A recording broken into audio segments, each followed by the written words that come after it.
अरे भैया हाँ क्या ഓ ആത്മി അറിയാമോ? हाँ ചേട്ടാ വലിയ പുള്ളിയാ. കേരളത്തിൽ അങ്ങേയറ്റം മുതൽ ഇങ്ങേയറ്റം വരെ എല്ലാ സ്ഥലങ്ങളിലും പോയി ഫുഡ് അടിക്കുന്നതാണ് മെയിൻ പരിപാടി അവന്റെ. खाना കഴിക്കാനല്ലേ ചേട്ടാ വന്ന ഫുഡ് കഴിക്കാൻ ഹോട്ടൽ വല്ലതും ഉണ്ടാ? ഫുഡ് കിട്ടും. നമ്മുടെ കോട്ടിയാരം ഹോട്ടലുണ്ട്. അവിടെ വെറൈറ്റി ഇവിടെ ഇവിടെ കോട്ടിയാരം കോട്ടിയാറ് അവിടെ വെറൈറ്റി മീനൊക്കെ ഉണ്ട്. ഓട്ടെ ടാറ്റാ.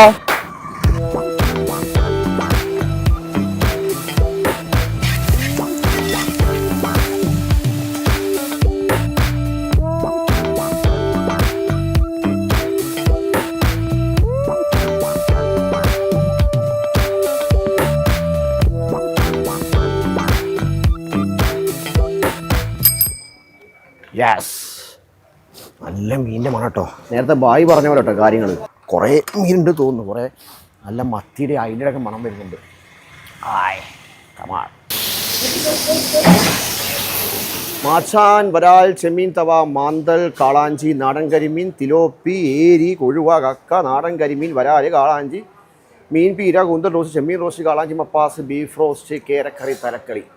ആയ് ബോർഡ് കണ്ടിട്ട് തന്നെ വായിൽ വെള്ളം വരുന്നു. അതായത് ആലപ്പുഴയിലെ ഫിഷ് അതൊരു വെറൈറ്റിയാണ്. ആലപ്പുഴയിലെ അതായത് ഈ കാളാഞ്ചിയും വരലൊക്കെ ആലപ്പുഴയിൽ നിന്ന് കഴിച്ചാൽ ഒരു ഭംഗിയുള്ളൂ. ആയിത്താ, നമ്മളിപ്പോൾ എത്ര തുടങ്ങിയിട്ട് കട? നമ്മളിപ്പോ ഇത് രണ്ടാമത്തെ വർഷം. 2 വർഷമായി. ഹസ്ബൻഡ് ഉണ്ട് സപ്പോർട്ട് ചെയ്യാൻ. ആ എന്ത് തുടക്കം എങ്ങനെയായിരുന്നു? ഒരു ഇങ്ങനെ പെട്ടെന്ന് ഒരു റെസ്റ്റോറന്റ് തുടങ്ങാമെന്നോ അല്ലെ പ്ലാൻ ഇട്ടോ? എന്തായാലും അല്ല, കുറെ നാളുകളായിട്ടുള്ള ഒരു ആഗ്രഹമായിരുന്നു. കോവിഡ് കഴിഞ്ഞു കഴിഞ്ഞപ്പോൾ ഞാനിങ്ങനെ ഹസ്ബൻഡിനോട് പറഞ്ഞു ഇതുപോലെ എനിക്കൊരു ആഗ്രഹമുണ്ട് എന്നൊക്കെ പറഞ്ഞു കഴിഞ്ഞപ്പോൾ പുള്ളി സപ്പോർട്ട് ചെയ്തു. അങ്ങനെ ഞങ്ങൾ തുടങ്ങി. വീട്ടിലെ ഊണെന്നുള്ള രീതിയിലാണ് തുടങ്ങിയത്. അപ്പൊ ദൈവത്തിന്റെ അനുഗ്രഹം കൊണ്ട് കുഴപ്പമില്ല. അത്യാവശ്യം മീൻ വെറൈറ്റി കുറെ ഉണ്ടോ തുടക്കം മുതലേ? ആ തുടക്കത്തിലെ നമ്മള് ഫിഷാ ഫോക്കസ് ചെയ്തത്. ഫിഷ് ഉണ്ടോ ഡെയിലി? അങ്ങനെ ചോദിച്ചാൽ പറയാൻ പറ്റില്ല. 10 മേളില് വെറൈറ്റി ഫിഷസ് നമ്മളുടെ കാണും. അല്ല, തവ ഫ്രൈ ഉണ്ട്. ചെറിയ ഫിഷ് ഡീപ് ഫ്രൈ ചെയ്തെടുക്കുന്നത്. ബാക്കിയെല്ലാം തവ ഫ്രൈ ആണ്. പൊള്ളിച്ചത് നമ്മുടെ നാടൻ കരിമീൻ, വരാല്, പിന്നെ ആവോലി നമുക്ക് കിട്ടുന്നതനുസരിച്ചാണ്. ഇന്നിപ്പം ബ്ലാക്ക് ആവോലി കിട്ടിയിരിക്കുന്നത്. ചില ദിവസം നല്ല വെള്ള ആവോലി കിട്ടും. അപ്പോൾ ആവോലി പൊള്ളിച്ചു കൊടുക്കും. കറി നമുക്ക് കേരക്കറി കാണും, ഫിഷ് മാംഗോ കറി കാണും, ഫിഷ് മപ്പാസ് കാണും, കാളാഞ്ചി മപ്പാസ്, അങ്ങനെയുള്ള ഐറ്റംസ് ആണ്. തലക്കറി ഉണ്ട്.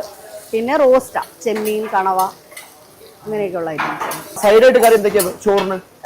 സൈഡായിട്ട് നമുക്ക് തോരൻ, അവിയൽ ഓരോ ദിവസം മാറിക്കൊണ്ടിരിക്കും, ചേഞ്ച് ചെയ്തുകൊണ്ടിരിക്കും. ഇന്നിപ്പോൾ ചീരത്തോരനാണ്, എരിശ്ശേരി, പിന്നെ അച്ചാറുണ്ടാവും, പച്ചടി, ഇഞ്ചിക്കറി, പുളിയിഞ്ചി, അങ്ങനെ പല പല ഐറ്റംസ് ആയിരിക്കും. അല്ല ഇപ്പൊ ഈവനിങ്ങോ അല്ല ഉച്ച നിർത്തും എങ്ങനെയാ?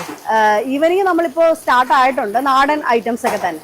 അപ്പം, പുട്ട്, ഇടിയപ്പം, പിന്നെ പൊറോട്ട, പിന്നെ ബീഫ്, ചിക്കൻ, ഐറ്റംസും വൈകിട്ടും ഉണ്ട്. പിന്നെ വൈകിട്ടും നമ്മൾ ചോറും ഉണ്ട്.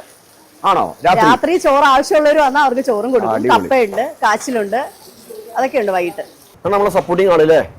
പണിയെല്ലാം വിട്ടു നേരത്തെ പണിയെല്ലാം വിട്ട് ഭാര്യയ്ക്ക് വേണ്ടി ബേസിക്കലി ഇവള് എഞ്ചിനീയർ ആണ്. പിന്നെ അത് ഒഴിവാക്കിയിട്ടാണ് ഇത് കറക്റ്റ് ചെയ്തത്. ഒരു കസ്റ്റമർ പ്രാവശ്യം വന്ന പിന്നെയും വന്നോളൂ. നമ്മളങ്ങനെ കേട്ടറിഞ്ഞാൽ മതിയാവുന്നുണ്ട്. നിങ്ങൾ അറിഞ്ഞു. നമുക്ക് ഫിഷ് ബിരിയാണി എന്തൊക്കെയാ വെറൈറ്റി കുറെ ഉണ്ട്? അങ്ങനെ നമ്മുടെ ഫിഷ് ബിരിയാണി മിക്സഡ് ഫിഷ് ബിരിയാണിയാണ്. അതിനകത്ത് പ്രോൺസ് കാണും, സ്ക്വിഡ് കാണും. അതുകൂടാതെ ഒരു നെയ്മീനാണ് കിട്ടുന്നെങ്കിൽ നെയ്മീനായിരിക്കും, കാളാഞ്ചിയാണ് കിട്ടുന്നെങ്കിൽ കാളാഞ്ചിയായിരിക്കും. അങ്ങനെയായിരിക്കും. അല്ലാതെ ഫിക്സഡ് ആയിട്ട് ഒരു ഫിഷിന്റെ ചെമ്മീൻ ബിരിയാണി കഴിക്കുക, ചെമ്മീനും കിട്ടും, കൂന്തലും കിട്ടും, ഫിഷും കിട്ടും. എത്ര? 230 രൂപയാണ്. പരമാവധി നമ്മൾ റേറ്റ് അഡ്ജസ്റ്റ് ചെയ്താ സാധാരണക്കാരൻ വന്ന് കഴിക്കാൻ പറ്റണം. ഫിഷ് നമ്മൾ ഇവിടെ പോയി എടുക്കുക രാവിലെ എടുക്കുക. നമുക്ക് അർത്തങ്കലിൽ നിന്ന് കിട്ടും, മാർക്കറ്റിൽ നിന്ന് കിട്ടും. നമുക്ക് തോട്ടപ്പള്ളിയില്ലേ ചൂണ്ടക്കാർ തരുന്നുണ്ട്. നമ്മളിപ്പോ ആലപ്പുഴ ടൗണിൽ നിന്ന് എത്ര ദൂരം ഉണ്ട് അങ്ങോട്ട്? ഇപ്പോൾ 1 കിലോമീറ്റർ. അതായത് ആലപ്പുഴ മട്ടാഞ്ചേരി റോഡ് എന്തായി? മട്ടാഞ്ചേരി പാലത്തിന് അവിടെ 200 മീറ്റർ. സെന്റ് മേരീസ് സ്കൂൾ റോഡെന്ന് പറഞ്ഞു. സെന്റ് മേരീസ് സ്കൂൾ റോഡെന്ന് പറഞ്ഞു.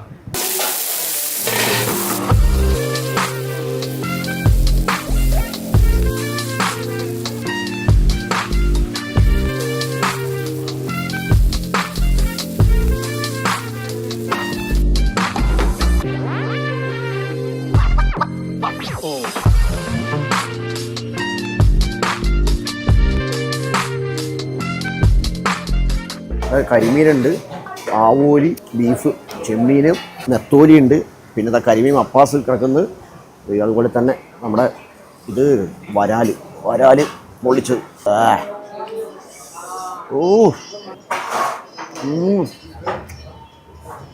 നല്ല ചേരക്കറിയും കൂട്ടി തേങ്ങച്ച കേരക്കറിയും കഷ്ണം പപ്പടം എടുത്തിട്ട് കുഴച്ച് അടിക്കണം മക്കളെ. കൂടിയും നല്ല കരിമപ്പാസ്, കാളാഞ്ചി മാങ്ങാക്കറി, എല്ലാ കറിയും ഒന്നൊന്നിന് ബെറ്റർ കേട്ടോ. അപ്പോൾ തക്ക ഞാൻ എല്ലാം കഴിച്ചിട്ട് വിട്ടേക്കും. തക്കം പോക്കോട്ടെ. വീണ്ടും സന്ധിക്കും വരെ വണക്കം. ബൈ.